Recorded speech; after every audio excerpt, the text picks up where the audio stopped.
The words hit me like a slap across the face, but I kept my expression neutral as I cut another piece of prime rib. Around the polished mahogany table, the Maxwell family Christmas dinner continued as if Uncle Robert hadn't just declared that I didn't belong. "That's right," Aunt Linda chimed in, raising her wine glass. "Blood is thicker than water after all." My cousins Derek and Melissa nodded approvingly. Derek, who was 28 and had never worked a day outside the family construction business, smirked at me from across the table. "No offense, Tyler, but when Grandpa built Maxwell Construction, he meant it to stay in the bloodline." "Exactly," Uncle Robert continued, his voice carrying that authoritative tone he'd perfected over 40 years of running the company. "We've been talking as a family and we've decided that leadership positions need to go to actual Maxwells. Not," he gestured vaguely in my direction, "charitable cases." I took a sip of my water and smiled politely. I understand completely. What they didn't understand was that their charitable case had been quietly funding their lifestyle for the past 3 years. My adoption story was family legend by now. When I was 7 years old, my parents died in a car accident, and my mother's sister, Aunt Margaret, had taken me in. Uncle Robert was Margaret's husband, and while Margaret had welcomed me with open arms, Robert had always made it clear that I was an obligation, not a son. "We're raising you out of duty to your mother," he told me more than once. "Don't forget that." I never forgot. How could I, when it was repeated at every family gathering, every holiday, every time I achieved something they didn't expect? When I graduated valedictorian from high school, well, we certainly invested enough in tutoring. When I got a full scholarship to MIT, lucky break. Probably helps being a minority case study. When I started my own tech company at 23, playing around with computers. He'll come back to reality soon enough. But I hadn't come back to reality. Instead, I'd built Meridian Technologies into a $2.8 billion enterprise specializing in construction management software and IoT solutions for smart buildings. Our clients included every major construction company in the state, and several international corporations, including Maxwell Construction. What Uncle Robert didn't know, what none of them knew, was that 3 years ago, when Maxwell Construction was on the verge of bankruptcy due to his disastrous expansion into the Florida market, a mysterious investor had swooped in to save the company. That investor was Meridian Capital, my investment arm. I'd pumped $50 million into Maxwell Construction through a web of holding companies and shell corporations, restructured their debt, and modernized their entire operation with my software systems. The company went from losing $12 million a year to making $18 million in profit. Uncle Robert took all the credit, of course. He told everyone that his brilliant leadership had turned the company around. He bought a new BMW, a vacation home in Aspen, and gave his wife and children generous bonuses for their hard work. None of them worked hard. Derek showed up late, left early, and spent most of his time on social media. Melissa had an MBA she'd never used and a title she'd never earned. And Uncle Robert? He spent most of his time on the golf course, letting the professional management team I'd quietly installed run the actual business. "Tyler's been awfully quiet," Aunt Linda observed, refilling her wine glass. "Cat got your tongue?" "Just enjoying the family conversation," I said. "Speaking of family," Uncle Robert said, "we've made some decisions about the company structure going forward." Here it comes, I thought. Derek is going to be taking over as VP of Operations next month. Melissa will become VP of Finance. And Linda is going to head up our new Human Resources department. Melissa beamed. "I'm so excited. Finally, a chance to use my MBA." "What about Tyler?" Aunt Margaret asked quietly. She was the only one at the table who'd ever truly treated me like family. Uncle Robert's expression hardened. "Tyler has his own interests. His computer business keeps him busy enough." "It's not just a computer business," Aunt Margaret said defensively. "Tyler, tell them about that award you won." I'd recently been named to Forbes' 30 Under 30 list for transforming the construction technology industry, but I hadn't mentioned it to the family. No point in creating more jealousy. "It's not important," I said. "See," Uncle Robert said. "Tyler understands his place. He's done well for himself considering where he came from. But Maxwell Construction is a family legacy. We need people who are truly invested in the Maxwell name." The irony was perfect. I was more invested in Maxwell Construction than anyone at that table, literally invested to the tune of $50 million. I couldn't agree more, I said. Derek leaned back in his chair, clearly enjoying his moment of triumph. Finally, things are going to be run the right way. With real leadership. Real leadership, I repeated. That's exactly what the company needs. After dinner, I helped Aunt Margaret clear the table while the rest of the family retired to the living room to discuss their grand plans for the company. Through the kitchen doorway, I could hear Uncle Robert explaining how they were going to revolutionize the construction industry with their innovative approach. Tyler, Aunt Margaret said quietly, I want you to know that I don't agree with any of this. It's okay, Aunt Margaret. Really? No, it's not okay. You're as much a part of this family as anyone else. More than anyone else, honestly. You're the only one who visits me regularly, who calls just to check in, who remembers my birthday. Family isn't about blood, I said. It's about who shows up when it matters. Exactly. And you've always shown up. What she didn't know was that I'd been showing up in ways the family couldn't even imagine. When Melissa's wedding had gone over budget, an anonymous gift had covered the additional costs. When Derek's gambling debts had threatened to destroy his credit, a mysterious benefactor had paid them off. When Uncle Robert's medical bills from his heart surgery had mounted up, his insurance had suddenly approved coverage they'd initially denied. I'd been taking care of the Maxwell family for years, just like Aunt Margaret had taken care of me. The difference was I did it quietly without credit or recognition. But apparently that hadn't earned me a place at the family table. I stayed for another hour, listening to them plan their takeover of the company I'd saved. Derek outlined his vision for streamlining operations, which mostly involved firing the competent people I'd hired and replacing them with his friends. Melissa discussed optimizing cash flow, which seemed to mean giving themselves larger salaries. Uncle Robert presided over it all like a king dividing his kingdom, never suspecting that his kingdom only existed because of the charitable case, sitting quietly in the corner. At 9 p.m. I made my excuses and left. The next morning I was in my office by 7 a.m. Meridian Technologies occupied 3 floors of a downtown high-rise, with views of the city skyline and the mountains beyond. My corner office was minimalist but comfortable, the kind of space that said, successful without being ostentatious. I spent an hour reviewing the quarterly reports for all my investments, including Maxwell Construction.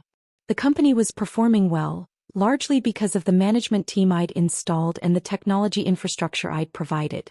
Without my continued investment, they'd last about 18 months before the old problems resurfaced.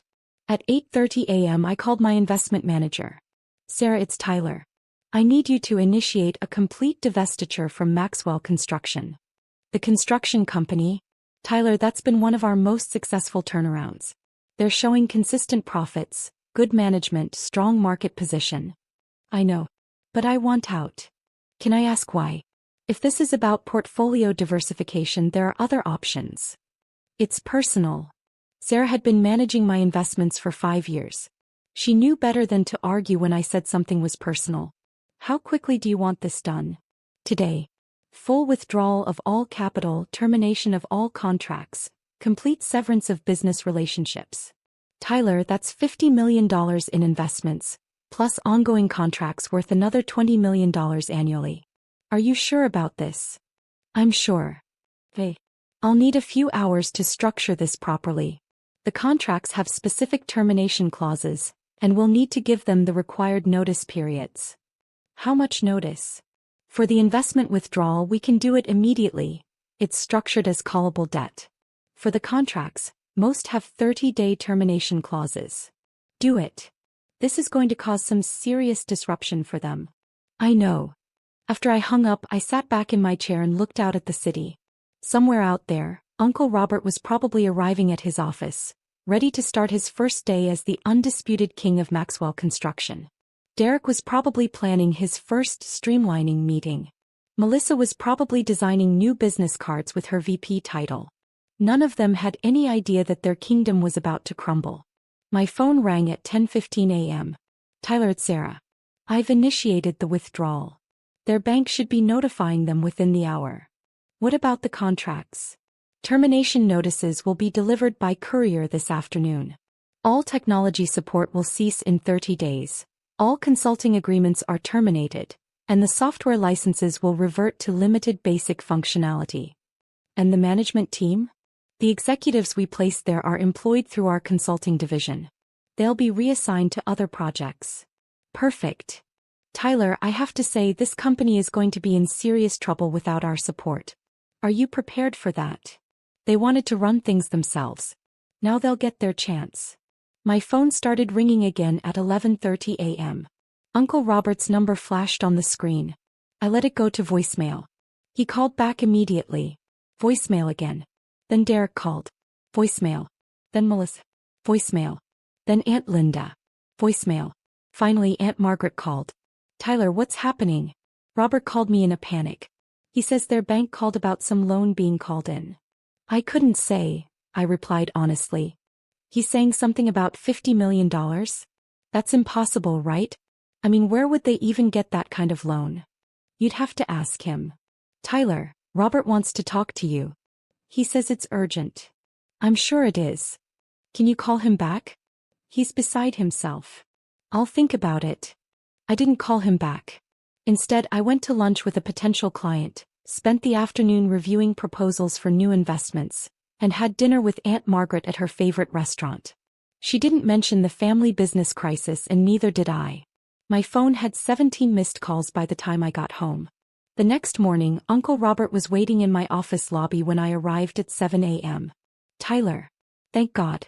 We need to talk. He looked terrible. His usually perfect hair was disheveled, his expensive suit was wrinkled, and his face was pale with exhaustion. Uncle Robert. This is a surprise. Tyler, I need your help. Something terrible has happened. I led him to my office, noting how his eyes widened as he took in the scope of my business. The busy trading floor visible through glass walls, the expensive art, the panoramic city views. Tyler, I had no idea your business was. I mean, this place is. What can I do for you, Uncle Robert? He sat down heavily in the chair across from my desk. Our main investor has pulled out. $50 million gone. Just like that. And our technology contracts have been terminated. The software systems that run our entire operation, we're losing access in 30 days. That's terrible. It's worse than terrible. It's a disaster. Without that investment, we can't meet our obligations. Without the software, we can't manage our projects. The company is going to collapse. What do your lawyers say? They say the contracts were written to allow exactly this kind of termination. Whoever structured this deal was very smart. There's no legal recourse. I'm sorry to hear that. Uncle Robert leaned forward desperately. Tyler, I know we haven't always. I know I can be difficult sometimes. But you're family. We're family. And family helps family. Are we family? Of course we are. Because last Sunday you made it very clear that family business is only for real family. Not adopted kids like me. The color drained from his face. Tyler, I didn't mean. You said blood is thicker than water. You said the company should stay in the bloodline. I was wrong. I was completely wrong. Were you? Or are you just saying that because you need something from me? Uncle Robert was now sweating despite the air conditioning. Tyler, I'll be honest. We need help. Serious help. I don't know what kind of connections you have in your business, but if you could introduce us to some investors. Investors? Yes. Someone who might be willing to step in where this other company pulled out. I opened my laptop and pulled up the Meridian Capital website. You mean someone like this? I turned the screen so he could see it. Meridian Capital's homepage showed our portfolio, our investment strategy, and our recent successes, including Maxwell Construction. Uncle Robert squinted at the screen. Meridian Capital. Wait, that name sounds familiar. Shit. They were your mystery investor. You know them. I am them. Meridian Capital is my investment firm. Uncle Robert stared at the screen, then at me, then back at the screen. That's impossible. I own Meridian Technologies, which owns Meridian Capital, which invested $50 million in Maxwell Construction 3 years ago. You. Me. But that would mean. It means I saved your company. I restructured your debt, installed professional management, provided the technology systems that made you profitable, and turned you from a failing business into a success story. Uncle Robert's mouth opened and closed without sound. It also means, I continued, that when you told me family business is only for real family, you were talking to the person who owns 60% of your family business. Tyler, I had no idea. Of course you didn't. You never asked what I actually do for a living. You just assumed I was playing around with computers. This is incredible. You built all this. I built all this. While you were taking credit for turning the company around, I was the one actually doing it. Uncle Robert was now openly crying. Tyler, I'm sorry. I'm so sorry. I was wrong about everything. Yes, you were. Can you put the investment back? Can we fix this? Why would I do that? Because we're family? 2 days ago I wasn't family. I was an adopted kid who didn't belong. What changed? I changed. I was wrong. I see that now. Do you just see that you need my money? Uncle Robert wiped his eyes with his sleeve. Tyler, I know I don't deserve your help. But it's not just about me. Derek, Melissa, Linda, they all have families. The company employs 247 people. All those families depend on Maxwell Construction. I know. I've been supporting those families for 3 years. Then you know what's at stake. I leaned back in my chair and studied my uncle. He looked broken, desperate, completely different from the confident patriarch who'd ruled Christmas dinner 2 days ago. Here's what's going to happen, I said finally. Uncle Robert looked up with hope in his eyes. Maxwell Construction will fail within 6 months without my support. When it does, I'll buy the assets for pennies on the dollar. Tyler, no. I'll rename it Meridian Construction. I'll retain all the employees who want to stay with better pay and benefits. And I'll run it the way it should have been run all along. What about us? What about the family? What about you? Derek and Melissa, they're counting on those promotions. Linda needs the income. And I've put everything into this company. Derek will be fired the first week. He's incompetent and lazy. Melissa can apply for an entry-level position if she wants to actually learn the business. Linda can also apply, but she'll need real qualifications, not just a family name. And me. You can apply too. For a foreman position maybe. If you're willing to actually work for a living. Uncle Robert stared at me in shock. You can't be serious. I'm completely serious. You wanted to run a family business with real family only. Well, congratulations. You got exactly what you asked for. Tyler, please. We can work this out. I'll make you a partner, give you the respect you deserve. I don't want to be your partner. I don't want your respect. I want you to understand what it feels like to be on the outside looking in. What do you want from me? I want you to admit what you did wrong. I already said I was sorry. No, you apologize because you need my money. I want you to admit what you actually did wrong. Uncle Robert was quiet for a long moment. I treated you like you weren't family. Keep going. I made you feel unwelcome at family gatherings. Keep going. I dismissed your achievements and made assumptions about your success. And I never gave you credit for what you accomplished. What else? Uncle Robert's voice broke. I never thanked you for all the times you helped us. The anonymous gifts, the paid bills, the problems that just mysteriously went away. I know that was you. How do you know? Because you're the only one in the family who actually cares about other people. You're the only one who would help without taking credit. And I threw it all away because I was threatened by your success. I was jealous that the adopted kid had accomplished more than any of us. I sat quietly for a moment, letting his words sink in. There's one more thing, I said finally. What? You need to call Derek and Melissa and Linda. You need to tell them exactly what happened and exactly who I am. And you need to apologize to them for lying about the family business being blood only. Tyler, that will humiliate me. Yes, it will. Uncle Robert nodded slowly. And if I do all that? Then we'll talk about maybe restructuring the investment. Different terms, different management structure, different family dynamics. What kind of different terms? I'll own 80% of the company. You and Derek and Melissa can earn back equity through actual performance. Linda can apply for a real job like anyone else. And the management structure? Professional management that I choose, with family members earning their positions through competence, not blood. And the family dynamics? We start over. All of us. As equals who respect each other's contributions. Uncle Robert was quiet for a long moment. Can I ask you something? Sure. Why did you help us all those years? Even when we treated you badly? Because Aunt Margaret taught me that family isn't about blood. It's about showing up when people need you. Even when they don't deserve it? Especially then. Uncle Robert stood up slowly. I'll make those phone calls. Good.